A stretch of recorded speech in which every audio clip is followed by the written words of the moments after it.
Welcome to River Tales. River Tales is a 30-minute program that will introduce you to fascinating people, take you to interesting places, and inform you on events in your local community.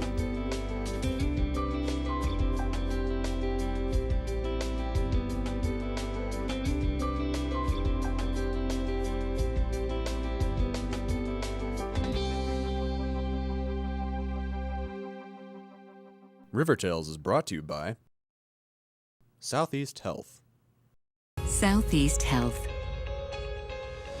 From when you're first expecting to those unexpected accidents, and from fighting illness to staying well. Throughout your life and throughout generations, we'll be here when you need us and where you need us. Southeast Health. The difference is how you're treated. Join us online. On this edition of River Tales, the Missouri Mission of Mercy is coming to Cape Girardeau. The Missouri state flag celebrates its 100th birthday in its hometown of Cape Girardeau. And we'll look at some of the creative works from the winners of the Fault Line Film Festival. Stay tuned to River Tales. The meaning of neurosurgery. Precision surgery performed on the brain, spinal cord, or nervous system. But what does it mean to you? When you're a patient at Southeast Health, it means you'll receive expert neurosurgical care that is confident, compassionate, and proven. Our experienced neurosurgeons and pain management specialists work together to relieve your neck and back pain and improve your quality of life. Southeast Health. The difference is how you're treated. The Mission of Mercy has helped over 100,000 patients across the country and provided nearly $50 million in free dental services since its inception. This free clinic will soon be in Cape Girardeau, helping thousands of patients. I'm Paul Roberts. I'm the Director of Outreach for the Missouri Dental Association. Mission of Mercy is a large-scale free dental clinic over a 2-day period that involves about couple of hundred dentists plus several hundred more volunteers to provide free dental care for anybody in need. Mission of Mercy began in 2000 in the state of Virginia, and since then has grown to probably more than 20 states around the country. About 3 years ago, we had several of our doctors go and see one in Kansas and got a vision for it and said, we can do that in Missouri. We can find a way to bring that here. And so the first one was held in Springfield, Missouri in September of 2011. After the 2011 inaugural event, we call it the MOMOM, the Missouri Mission of Mercy. We asked around to say, how can we make this a regular event for the MDA and the foundation that really sponsors the event. And we were asking for volunteers, and Dr. Jan Roop and the Southeast Dental Society stepped up and was eager to host it. My name is Dr. Janet Roop, and I'm a local dentist, and I am the local lead for the Mission of Mercy 2 in Missouri. My husband, Dr. Pat Roop, I practice with him, and our associate, Dr. Nathan Sire, went to the first Mission of Mercy in Springfield, Missouri in September of 2011. When they came back from Springfield, my husband said, we have to host the next one. We really do. And the reason why he felt that way was because of the boot hill in Missouri, because of how high the poverty rates are, how much unemployment there is, just the great need down in the boot hill. And truthfully, to be able to host something like that, you have to have a facility large enough to be able to do that. There are no such facilities in the boot hill. The only two facilities that are large enough to host a Mission of Mercy in Southeast Missouri is the Show Me Center and the Black River Coliseum in Poplar Bluff. So we determined that we were going to try to bring Mission of Mercy to Cape Girardeau, Missouri, and try to get the Show Me Center. And luckily for us, SEMO has partnered with us. They've been an excellent partner and have been able to allow us to bring this, much needed mission to Cape. To pull off an event like the Missouri Mission of Mercy takes a lot of things. First of all, it takes local leadership. The local committee led by Dr. Jan Roop has really been meeting together for over a year to fill the positions, the different leadership positions that are needed. Because you need all of those people to make sure that you have all the bases covered. You have to raise the funds to bring a mission of mercy to your area. The reason why you need certain funds, for one, is that you have to partner with American Dentist Care Foundation. They are the people that bring the equipment in semi-trucks to the Show Me Center and help set it up. So for them to come and bring 100 dental chairs and 100 units, the cost is $35,000. So you know right away, to just be the bare minimum you're going to need is $35,000, and then it goes from there, securing everything that you need to raise the funds for a mission. So we have to find the venue, we have to raise money for food and opportunities to feed the volunteers who are working all day. We have to find all the supplies to do the dental treatment. Working with the facility, doing parking, doing hospitality, getting the dentists, the dental hygienists, the dental assistants that are so necessary to make the clinic run. It takes a lot to figure out how to get the clinic ready to see 2,000 people in 2 days. But basically what happens is on May 2nd, when the semis roll into town, we take over the Show Me Center and make it a dental clinic. And that takes 75 local volunteers and then all the people from the Missouri Dental Association and from American Dentist Care Foundation. And we set up this clinic so that it's ready first thing on the 3rd. It's a first come, first serve clinic. So people will often line up several hours, maybe a day before. They'll camp out, they kind of police the lines themselves. And when we're ready to open the dental clinic, patients will come in. There's no requirement to have a driver's license or an ID or dental insurance or anything like that. A typical day means that the patient, first of all, registers. And our registration, we are very blessed that our registration is being handled by Delta Dental of Missouri. Those people have been coming down the entire time that we've been planning. They did registration in Springfield and said, gosh, Cape Girardeau is a lot closer to St. Louis than Springfield is, so we're going to come to every meeting. The two ladies from Delta Dental have been coming to every single meeting. They're bringing their entire office and they're handling registration. That's the first thing that patients do, is register. And then from there, they enter the clinic floor where they go through medical triage to see if they're medically able to be a patient. Then they go to dental triage, and where a dentist will assess their most important need, what they think they would like to get done that day, and what we're capable to do in the clinic setting. And then from there, they're assigned to different areas of the clinic. We do fillings, cleanings, we do some endodontics, which are root canals, only front teeth and only on people 26 years of age or younger. We do some partials, and we have 2 labs that are helping us, and we anticipate we're going to do several partial dentures. We have Edmonds Lab out of Springfield coming, and we have River City Dental in Cape Girardeau helping. So we feel like we are going to be able to do several partial dentures.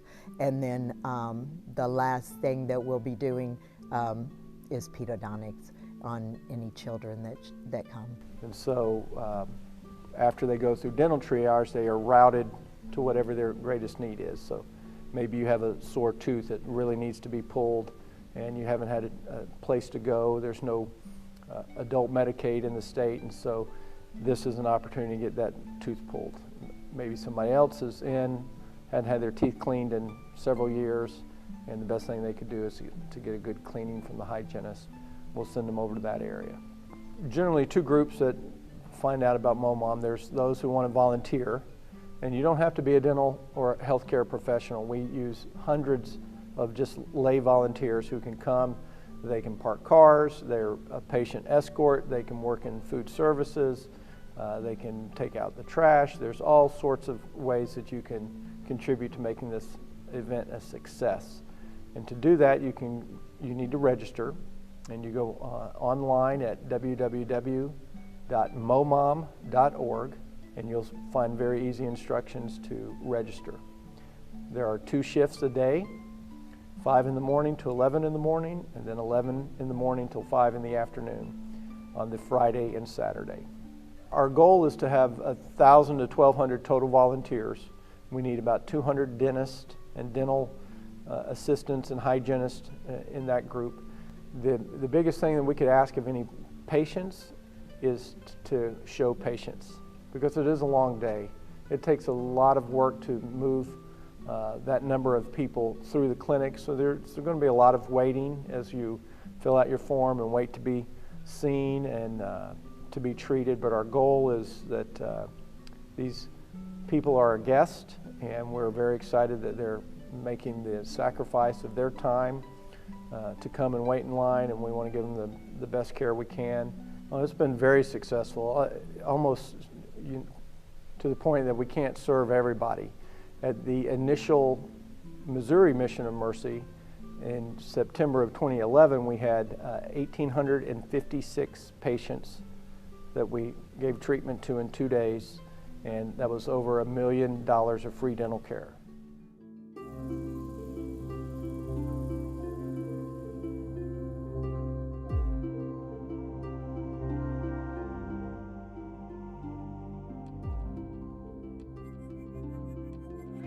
So many people have so many things that they struggle with every day. I mean, just trying to put food on the table and get shoes for the kids and all those things. And unfortunately, sometimes their health takes a back seat because they have to prioritize.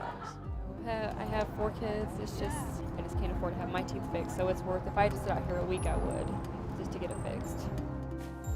A lot of people lost their job recently. They've been here since 2 in the morning, waiting all night with their tents and chairs, just waiting to get some sort of dental work.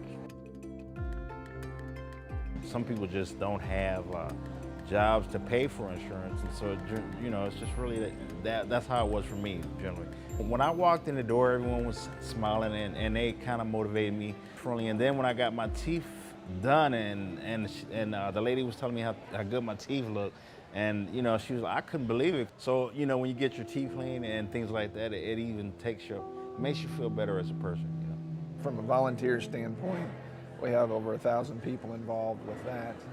It's obvious that we could not see this amount of people without a lot of colleagues chipping in and helping out and being ready to work and give a great deal of their time and service to us. So, you know, it makes us proud as a profession. We're here to take care of people. Not wanting to take pictures with my kids. It's hard. And when I knew I could get them pulled and get a partial and look a little better, I was all for it. It's worth it. It's well worth it. And they're so kind, and I was scared when I got in there and nervous and shaking and crying, and they was right there. I mean, it's wonderful what you guys are doing.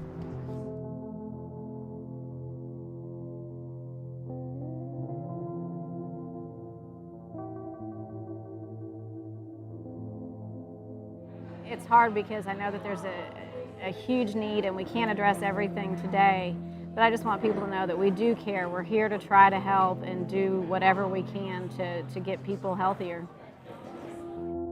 You know, I feel like it's kind of our duty to do this. In our own offices, we're limited as to what we can do. There's overhead costs and things that go with doing dentistry. It's a very expensive thing to do, much less receive. So this just gives us an opportunity to see large numbers of people all at once and With this number of volunteers, it's humbling to see how much can get done.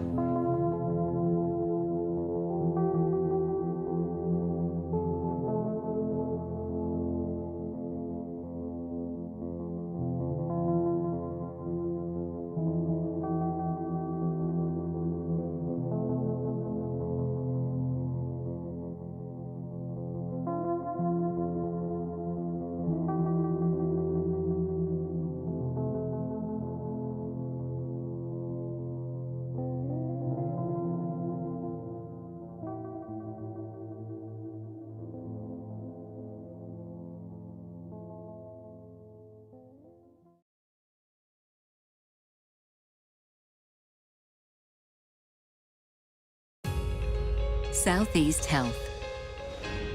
Diagnosis. Treatment. Rehabilitation. Prevention. A system of care. Here when you need us and where you need us. Southeast Health. The difference is how you're treated. Join us online. The Fault Line Film Festival highlights student-produced short films and attracts students from every academic discipline from around the state of Missouri. This is an annual event on the campus of Southeast Missouri State University. Crossroads is a story about a guy who is pretty much fighting a lot of inner demons. He has a lot of, he makes a deal with the devil for the devil's job. And then he pretty much uses his ability to do whatever he wants to harm a lot of other people, and he thought it would bring him a lot of personal happiness because he gets money and like the things that he wants and stuff like that. But after going through all these things, he finds out that it really hasn't really changed his life in a way that's positive, and he tries to make some atonement with God, and after he asks for an answer, there's really no response, and he ends up paying the ultimate price for his negotiation with the devil. Last year I didn't work with any of the River Campus actors, and it ended up working out all right, but this year, whenever, like for example, like the last scene in the movie, whenever Joe Hartz and Joe Capstick get into that fight, I had scripted it, I had written it, and I knew what I wanted it to look like, but whenever they got there, I didn't know how to have them interact with each other to make it look real. But those guys had both been in stage combat, so they kind of blocked it off together, and they just were like, all right, I'm gonna do this, you're gonna do this, and it just worked really well because they just knew what they were doing.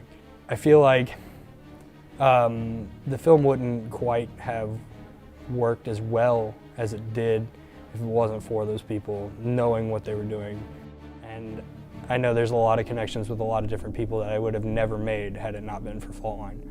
Because not only does it give you an opportunity to approach somebody to talk to them, but they get to see your work and you get to see their work, and you kind of know what those people are capable of. It's a really fun experience to work with all those different people. Jesus, what's it matter to you? I don't think we should bring him into this. I think he's gonna sit this one out.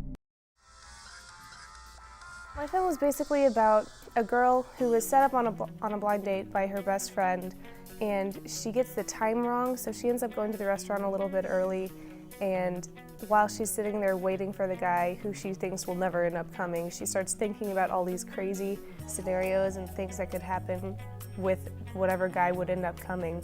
And she thinks of like a gentleman, and then she thinks of like a really hick character who's really rude, and that's where the comedy comes in with all of the different characters and her reactions. And then in the end it ends up turning out that the guy ends up coming in and thinking that she's crazy because she's sitting there daydreaming about all of these different things, and then it's the end. That's the end. Well, I was really excited about the showing because it gives everyone an opportunity to go see the films, and you can dress nice and have a little session afterwards where you can talk about it and everything. And I really had absolutely no expectation about winning anything. I didn't enter the film to win anything, but I can't deny sitting there was just really nerve-wracking the entire time. I remember when my film came up, I had like super sweaty palms, which I never have, but I was like my stomach was churning and I couldn't stop smiling. My palms were sweaty, but it was so cool to actually sit back and just listen to the audience watch my piece, because they laughed at all the right places. They didn't laugh at some of the places, but you just learn how the audience actually takes it, and they actually enjoyed it, and it was so exciting to sit back and just listen to them. Just that sound was really, really cool for me. I never ever thought I would win something for being funny, but I did, and I can't believe it. And then to get People's Choice just topped it all off. It was so incredible. I will never forget it, definitely.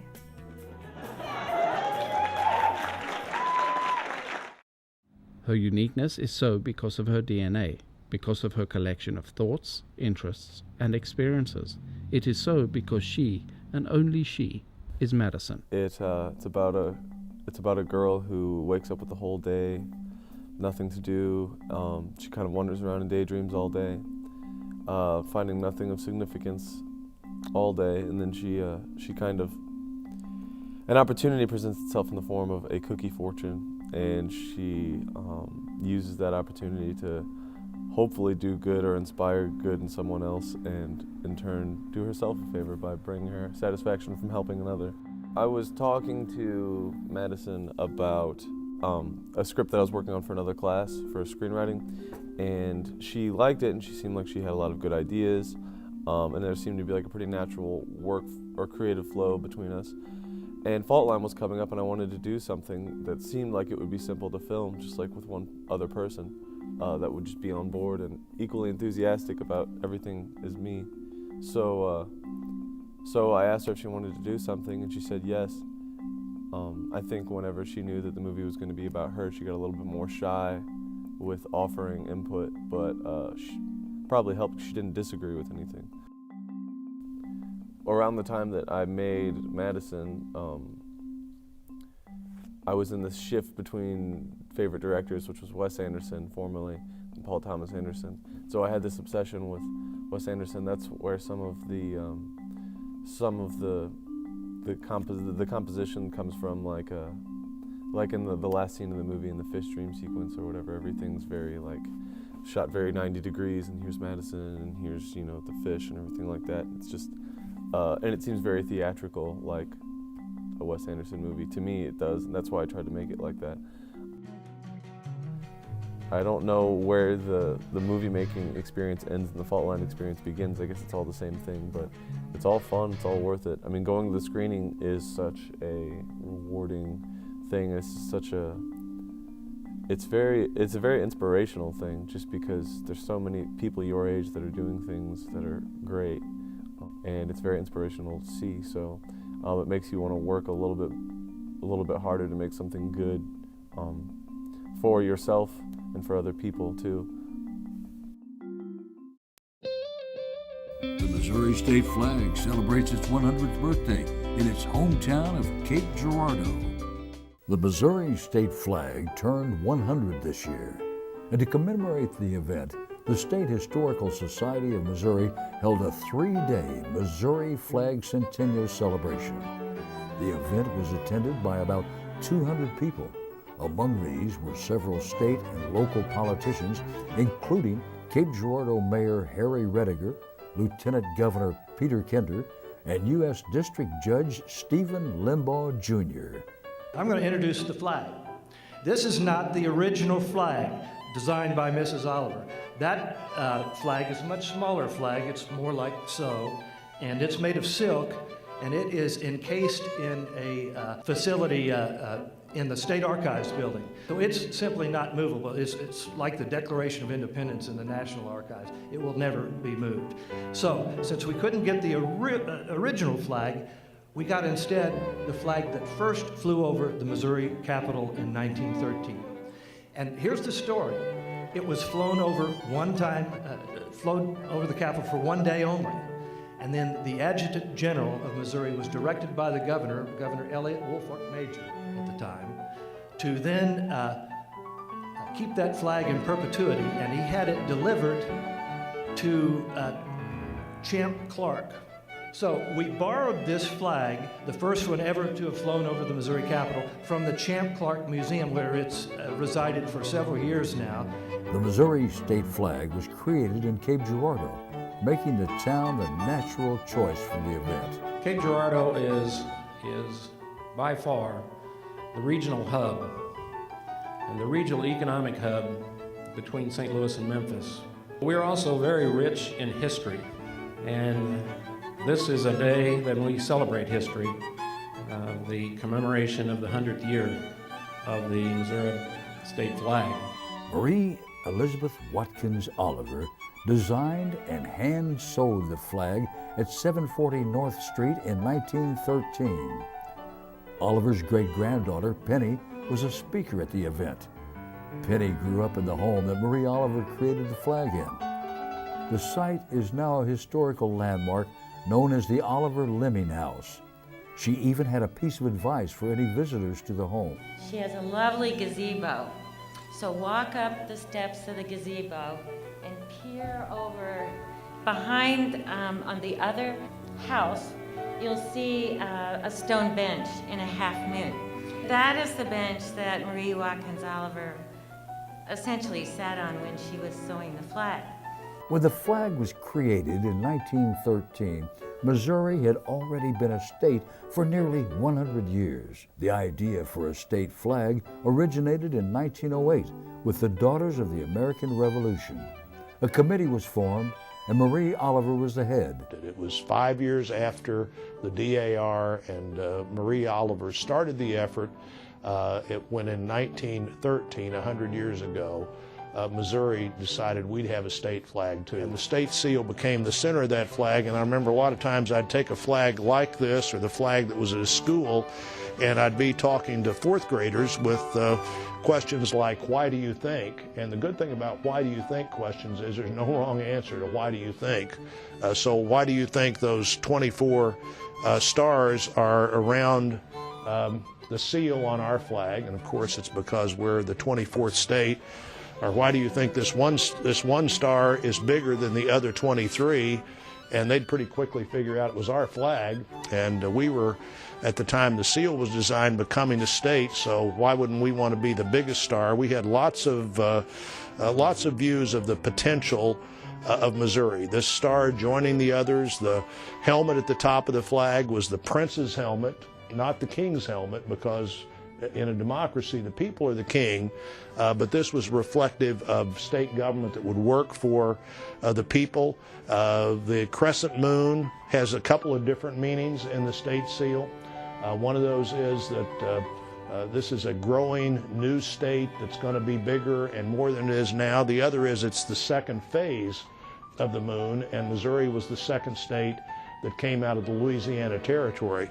So that, from the motto to let the will of the people be supreme. On March 22, 1913, the bill was finally signed into law by Governor Elliott Major. 100 years later, on March 22nd of 2013, Judge Limbaugh read a proclamation by Missouri Governor Jay Nixon recognizing the 100th anniversary of the state flag. Marie Elizabeth Oliver's design showed originality, and though simply designed, contained many messages. And whereas the three large stripes were symbolic of the people of the state, the blue stripe represented vigilance, permanency, and justice. The red stripe represented valor, and the white stripe symbolized purity. And whereas the Missouri coat of arms appeared at the center of the flag, signifying both Missouri's independence as a state and its place as a part of the whole United States. And whereas having the coat of arms in the center of the national colors represents Missouri as she is, the geographical center of the nation. Even today, the Oliver family takes pride in Marie Elizabeth Watkins Oliver's contribution to the state of Missouri. Marie Watkins Oliver was well educated, inquisitive, and extremely well organized. She raised a large and wonderful family. Her respect for decorum, service, and the family values of loyalty and truthfulness are handed down to each generation. Her unique talents and commitments to the task she took on with the Daughters of the American Revolution culminated in her design of the flag we celebrate today.